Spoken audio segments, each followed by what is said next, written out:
Hello guys, welcome to our channel. இன்றைக்கி என்ன recipe பார்க்க போகிறோம் அப்படின்னா, பால் பணியாரம்.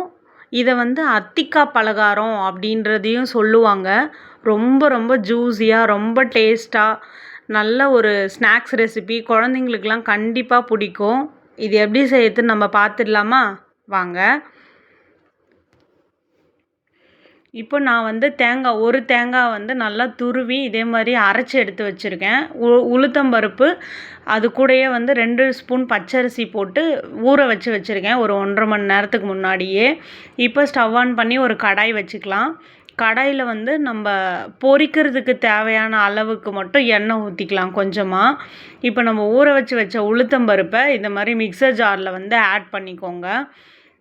இது என்ன பண்ண போகிறோம் அப்படின்னா, நல்லா கெட்டி பதத்துக்கு அரைச்சி எடுக்க போகிறோம். தண்ணி நிறைய சேர்க்காதீங்க, கொஞ்சம் கொஞ்சமாக சேர்த்து அரைச்சி எடுத்துக்கோங்க. இது நம்மளுக்கு வடை பதமும் இல்லாமல், அதுக்கு கொஞ்சம் கெட்டியாகவும் இல்லாமல், ரொம்ப இலக்கா இந்த அளவுக்கு வந்தால் போதும். இதை நம்ம இப்போ ட்ரான்ஸ்ஃபர் பண்ணிவிட்டு ஒரு பாத்திரத்தில் உப்பு போட்டு சால்ட்டு போட்டு நல்லா பிசைஞ்சு எடுத்துக்கலாம். இதில் கொஞ்சமாக சால்ட் ஆட் பண்ணிக்கோங்க. நீங்கள் எந்த குவான்டிட்டி மாவு எடுக்கிறீங்களோ அதுக்கு ஏற்ற மாதிரி ஆட் பண்ணிக்கோங்க. போட்டுட்டு நல்லா மிக்ஸ் பண்ணி எடுத்துக்கோங்க. அவ்வளோதான். இப்போ எண்ணெயும் இந்த பக்கம் நல்லா காய வச்சாச்சு. இதை நம்ம குட்டி குட்டி குட்டியாக கிள்ளி விடுவோம்னு சொல்லுவோம் இல்லையா, அந்த மாதிரி குட்டி குட்டியாக இதில் போட்டு எடுத்துக்கலாம். இந்த சைஸ் இல்லாமல் இன்னமும் குட்டியாக கூட நீங்கள் போட்டுக்கலாம். இதே மாதிரி எல்லாமே போட்டு நல்லா பொரித்து எடுத்துக்கோங்க. தீ ரொம்பவும் ஹையாக இல்லாமல், ரொம்பவும் மீடியமாக இல்லாமல் திட்டமாக வச்சுக்கோங்க. இதே மாதிரியே எல்லாத்தையுமே குட்டி குட்டியாக கிள்ளி போட்டு பொரித்து எடுத்துக்கோங்க. ரொம்பவும் கிறிஸ்பாக ரொம்ப ப்ரௌன் கலர் ஆகணும் அப்படின்றதெல்லாம் இல்லை. இது நல்லா இந்த பபுள்ஸ்லாம் வருது இல்லையா, அதெல்லாம் அடங்கி நல்லா வெந்துச்சுன்னா மட்டும் நம்மளுக்கு போதும்.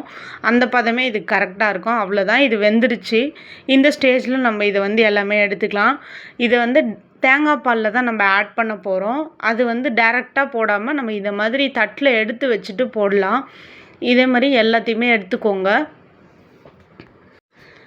அவ்வளோதான். இதே மாதிரி எல்லாத்தையுமே போட்டு நம்ம பொரித்து எடுத்துட்டு இதை தேங்காய் பாலில் ஆட் பண்ணிக்கலாம். நீங்கள் தேங்காய் பால்லையே சர்க்கரை, ஏலக்காய் தட்டி போட்டு நல்லா மிக்ஸ் பண்ணி வச்சுக்கோங்க. தேங்காய் பாலில் சர்க்கரை கொஞ்சம் நார்மலாக நம்ம ஆப்பெல்லாம் சாப்பிடுவோம் இல்லையா, அதுக்கு இல்லாமல் அதை விட கொஞ்சம் குவான்டிட்டி சர்க்கரை அதிகமாகவே போட்டு வைங்க. ஏன்னா இந்த நல்லா நம்ம போடும்போது இது உறிஞ்சிரும் அந்த ஜூஸ் எல்லாமே. அப்போ உங்களுக்கு சுகர் கம்மியான மாதிரி இருக்கும். நீங்கள் சர்க்கரை கொஞ்சம் அதிகமாகவே போட்டிருக்கோங்க. அவ்வளோதான். இது எல்லாத்தையும் நம்ம இப்போ தேங்காய் பாலில் சேர்த்தாச்சு. இதே மாதிரி ஒரு மிக்ஸ் கொடுத்து ஒரு 10 to 15 மினிட்ஸ் இதை அப்படியே மூடி வச்சுருங்க. மூடிட்டிங்கன்னா நல்லா அந்த ஜூஸ் எல்லாம் இதில் இறங்கிடும். அவ்வளோதான், நம்மளோட பால் பணியாரம், அத்திக்காய் பலகாரம் ரெடி ஆகிடுச்சு. ரொம்ப ரொம்ப டேஸ்ட்டாக, ரொம்ப சூப்பரான ஒரு ஸ்நாக்ஸ் ரெசிபின்னு சொல்லலாம். இது நம்ம சேனல் பிடிச்சிருந்துச்சின்னா லைக் பண்ணி சப்ஸ்கிரைப் பண்ணிக்கோங்க. தேங்க்யூ.